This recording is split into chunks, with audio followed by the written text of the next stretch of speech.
Guys, yung bango, kaluskisan mo lang natin to. Silin lang natin yung gilid. Tanggalin muna natin yung hasang. Yung flat.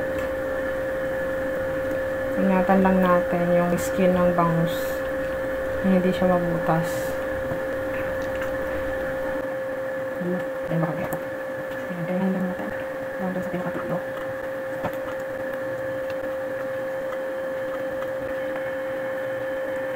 So, ayan na yung ilabas. Ang katiti niya kasi kukunin natin yung loob. Ayan. Tanggalin na natin yung loob niya. Ayan. Ayan. Tatabi muna natin itong skin na bangus. Ayan siya, guys. Papakuluan ko lang to yung laman ng bangus. Natin ng patis para may lasa siya. Papalaman natin dun sa... Ayan, okay na yan. Palalamigin ko lang yan. Okay, oil. Tayo ng bawang.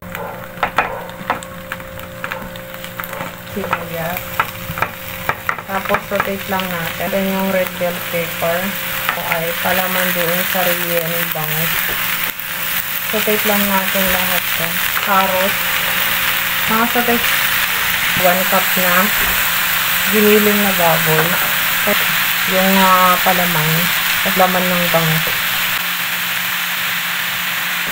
Halo-halo lang natin to. Iuna ko muna yung baboy. Doon sa bangus. Naipakulo ko na yun. Kaya madali na lang yun i-saute. Luluto. Bangus na hinimay ko. At inalisan ko ng mga bones niya. Or mga tinik. For the soy sauce.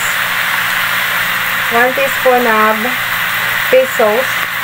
Oyster sauce, 1 teaspoon. Mga 1 teaspoon din. 1 teaspoon of seasonings. Hahalo-haloin lang natin to.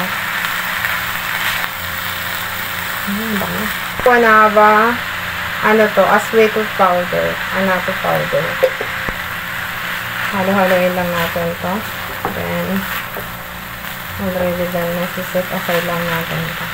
Palalamigin natin bago natin ilagay doon sa balat ng bangus. Soy sauce.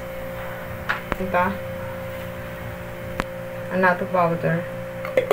Ayan. Malinis naman yung aking kamay, guys. Kaya, kinamay ko na siya. Marinate lang natin to para lasa. Kamayin na lang natin. Pagkain lang naman namin to, guys. Papasok lang natin to doon sa loob. Ulitin lang natin yung isa pa ganito. Ito na, guys, ready na siya para i-fry. Kung hindi nyo naman to lulutuin agad, pwede nyo ilagay muna sa ref.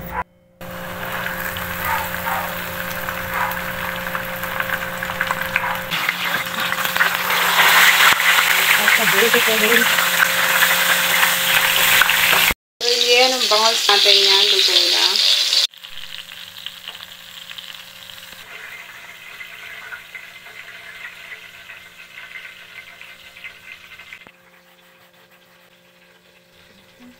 Ito serve nyo, guys, yung ating rellenong bangus. So good. So yummy, guys.